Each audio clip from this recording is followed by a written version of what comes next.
Here are a couple of highlights from this Washington Post report, which is actually pretty extraordinary on Tyler Robinson. Here's just like an excerpt. This is the Washington Post trying to call him. Their reporters have been calling him since he got put in jail. He doesn't talk. They talk to him, just waiting for some sort of a reaction, which appears not to have come. I can't answer any questions, he said to the Washington Post reporters. You're welcome to talk. In 4 calls spanning about 40 minutes, he maintained that disciplined approach, listening silently as a reporter described what friends and acquaintances had said about him. He did not audibly react to hearing that Kirk's wife, Erica, had publicly forgiven him. He did not react in any audible way to the fact that Kirk had been awarded the Medal of Freedom. Eventually, Robinson asked that the reporters communicate with him only in writing. He did not respond to messages sent through the jail's email system, and his attorneys declined to answer questions for this report. But they do report, and to me, I've got to say, overall, this looks to me like the Post's attempt to try to say he wasn't a lib. He was a conservative. You guys probably haven't a chance to read it because it's very lengthy. But they give lip service to the mother to her statements that he had become much more enamored with pro-gay, pro-trans ideology in the year prior to the murder. They have to mention that because it would be journalistic malpractice not to. And it's been alleged in the indictment. And then they spend the rest of this piece trying to prove that he was really apolitical. And his friends who knew him said, well, we didn't really see any of that. But then they do talk about the fact that he was holding his trans furry lover roommate who was crying about all the hatred towards trans people as Tyler Robinson stroked him and tried to make him feel better about all the hate that it was out there and about how he didn't like, quote, hateful people. And we know he said he killed Charlie in those text messages right after the murder because he was full of too much hate. Some hate can't be negotiated out. And the Post tries to downplay what he wrote on the bullets, saying it was just a meme. But really what they're writing about is a guy overall who was kind of listlessly going through life. He dropped out of Utah Valley or the Utah University he was in. It wasn't UVU where Charlie was killed. But he dropped out. He became a tradesman, I think electrician, learning that trade, and was seen on site balling his fists up, walking around with his fists balled up to the point where his coworkers would say, Tyler, what's wrong with you? And he'd say, oh, that's just something I do. I'm fine. But he would eat lunch alone. The only thing that ever animated him was guns that he would get really interested in. There are some text exchanges with his friends about the election and how, there's fake news around it. He thought Joe Biden might have been winning on the night of the election, but he wasn't sure. Here's one friend writing to him in the fall of 2020. I wish there was a simple solution against fake news, but there isn't. I have my own opinions, but that's it.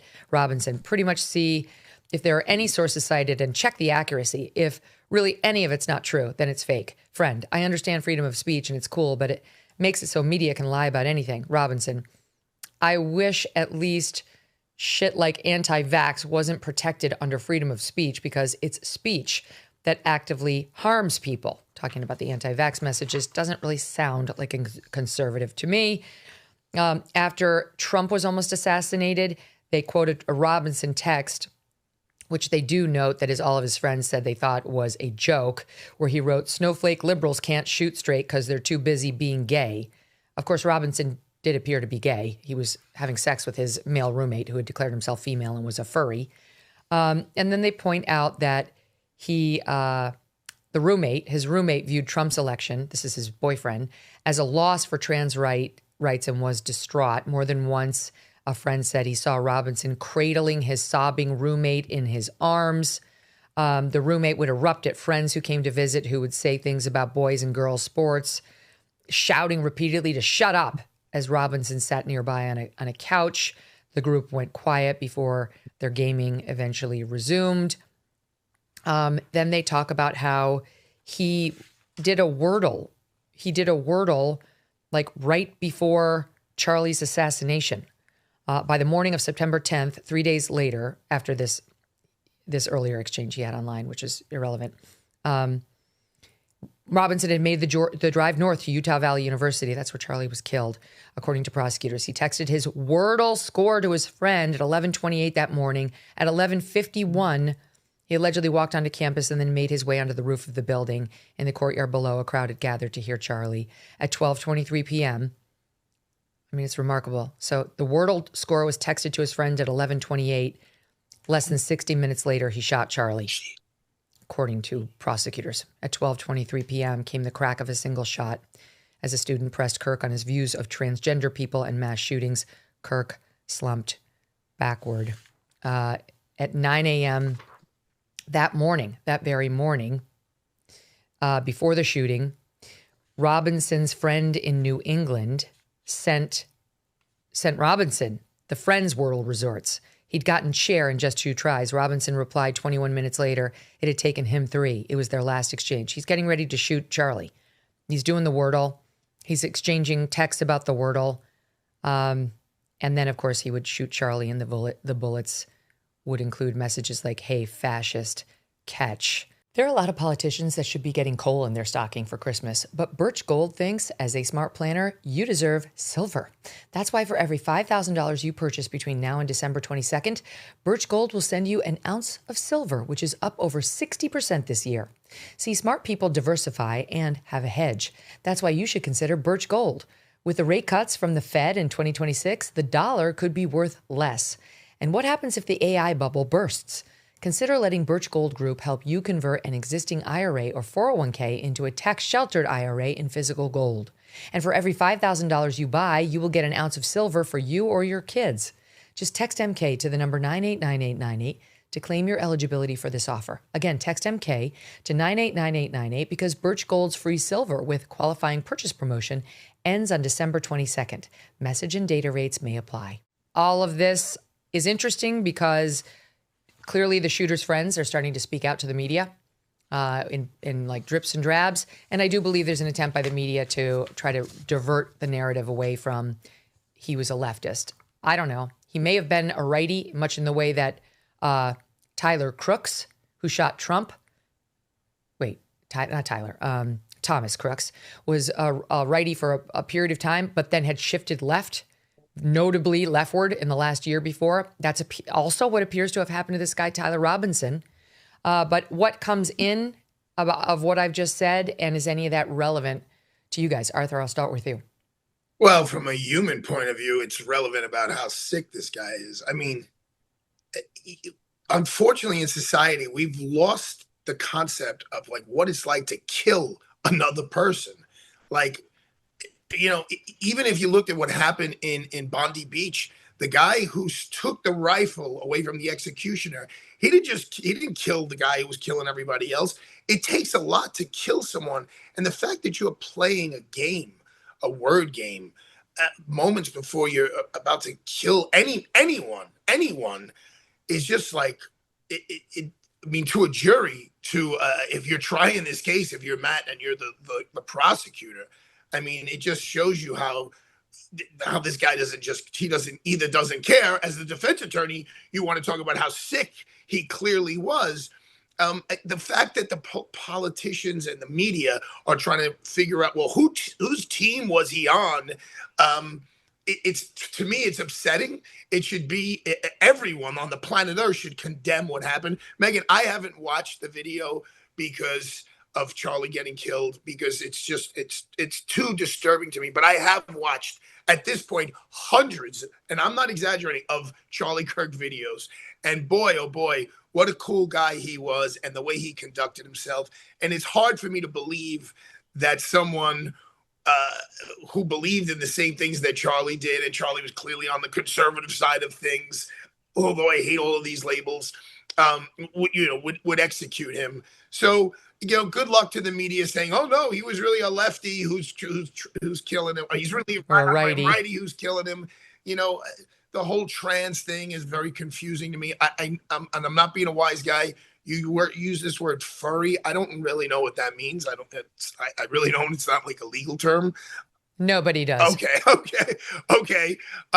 So I think, it's been explained to me. It's like the people who have anthropomorphic, I don't even know, like features. They want to be like half human, half animal, and they masquerade around in like animal gear. They want to be treated like animals. They want to make animal sounds.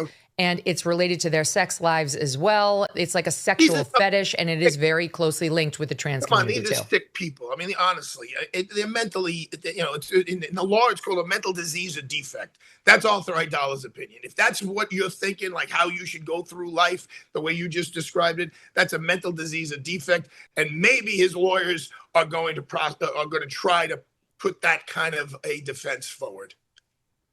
Oh, well, I mean, I think they're more likely to be pointing the finger at everybody. I mean, it's like, I think the defense is going to try to say, I mean, it was this guy, it was that guy, it was the other guy. It wasn't sweet Tyler, who never had a violent moment, who, was some sort of a patsy. I don't know what they're going to argue about Tyler. I have no doubt that Tyler Robinson committed this crime, and I think he will be convicted. But does any of this come in, Matt Murphy? Like, or is it irrelevant because the prosecution doesn't need to prove motive, and if to the extent they do, it's written on the bullets and in his confession? Yeah, it is relevant, Megyn, and here's why. It shows such a cavalier disregard, just like Arthur just said. This can come in. They've got to attack mens rea. They've got to attack what he's thinking at the time he does it, which means they can either go with a voluntary manslaughter. He's so outraged by the things that Charlie Kirk is saying. And I'm with Arthur on this. If you watch his videos, he is center-right. And he's trying to engage in the American art of debate, and he's trying to sway people with words, and he's respectful to everybody. So that is going to come back and hurt him. If I'm the prosecutor on that, that's a great fact, because that shows that he's cavalier when he's not angry. He's playing Wordle. Like, he's not so outraged at some position or something that Charlie Kirk said that they're going to be able to say, hey, look, he is coming at this from a perspective where he's trying to defend the honor of his partner. So I think there are a lot of ways it can come in. It can also come in, and correct me if I'm wrong on this, Arthur, if you disagree, but if they try to go with some mental health defense on this, that's a big roadblock for the same reasons, right? Because he's cogent. And Wordle's tough, right? And if he's bragging about his Wordle score, that means his brain is working. But wait, wouldn't you argue if I were a defense lawyer, I would say this is proof he didn't do it? Like, look how calm he is. He didn't do it. He wasn't there. You know what? I hope they ran that defense, Megyn, because it's so obvious when you go through the facts of this thing and the text messages that he wrote afterwards. It's his grandfather's gun, which, by the way, is a 100-year-old Mauser rifle, which when all the gun debate stuff came in after this, as everybody loves to jump on it, like we're seeing in Australia right now with the Bondi Beach, we're going to solve this with more gun control. This is a type of rifle. The design is pretty much trying to be controlled almost nowhere. It has no evil features like they call it in California. This is an ancient gun that is still totally effective because they're made of metal. But another thing, going back to the Washington Post article, and I agree with Arthur 100% on this. The first line in the article is right-wing political activist Charlie Kirk. And this is something that we've heard a lot in the media just in the last few days here with the horrible murder of Rob Reiner that I know we're going to get into. When you go to a scene, I know Arthur's done a bunch of these too. Like when you actually go to a murder scene and you see a human being lying on the floor, they are a human being. And right-wing political activist, the way that was written, it almost dehumanizes this man from the first line of the article. It's like that alienates, in the hot-blooded, divisive times that we're living in, and alienates all the readers on the other side, whatever that means.